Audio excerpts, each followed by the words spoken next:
John, tell us more about the ramifications of the case. Now, Andrew, as a private citizen, has been arrested. So what happens from here on?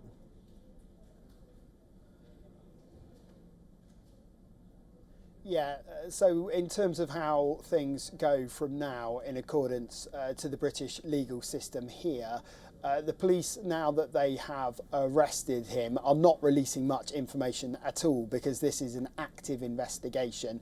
So they have to be very careful about releasing any information that might prejudice any future trial if it got to that. But at the moment, all they've done is they've arrested Andrew Mountbatten-Windsor.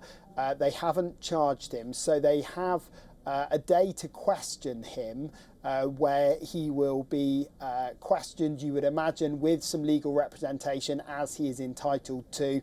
And then the police will need to decide what to do, whether they apply for more time, whether they release him without charge, or whether they charge him. So we will expect to hear more on that in the coming hours. But as you say, he is very much facing this as a private citizen.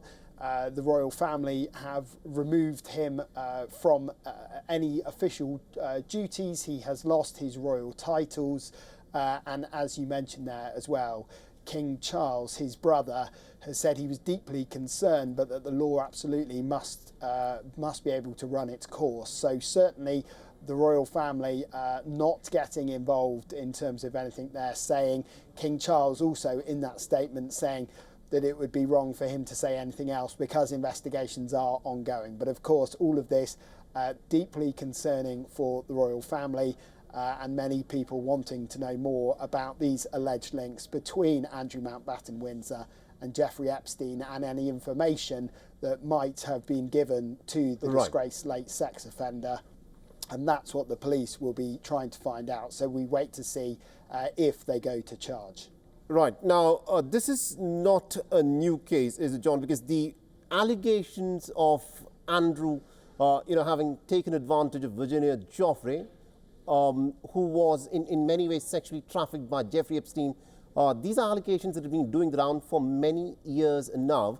Now, Andrew, who was back then a prince, had come out and tried to give a justification saying that these are politically motivated in many cases and that he was definitely not involved in the way that things had been presented to him. So what has changed now? What has led the British police to now arrest Andrew Mountbatten-Windsor as a private citizen?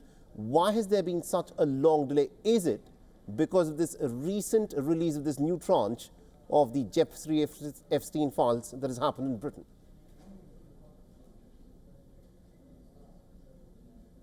Yeah, interestingly, the reason for his arrest today, and in a statement from Thames Valley Police, which is the local force investigating this, they are specifically investigating misconduct in a public office. That's what they are investigating. That's why they've said they arrested him. They arrested him on suspicion of misconduct in a public office.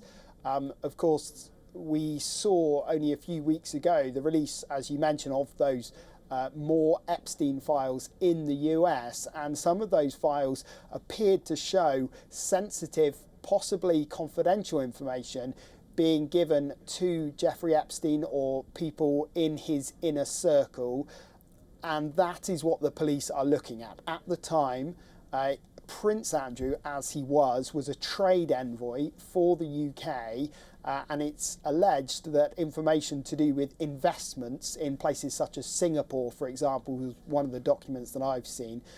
There was some information about potential investments because, of course, Jeffrey Epstein was a financier as well, so deeply involved when it comes to the investing world. So that is what the police are investigating at the moment, this misconduct in public office. There is nothing going on at the moment in terms of the arrest to do with anything else. So it is purely and very narrowly focused on that misconduct in public office. That's what the police will be questioning him about, and that's what Andrew Mountbatten-Windsor, as he's now known, will have to be answering questions on that the police will be putting to him.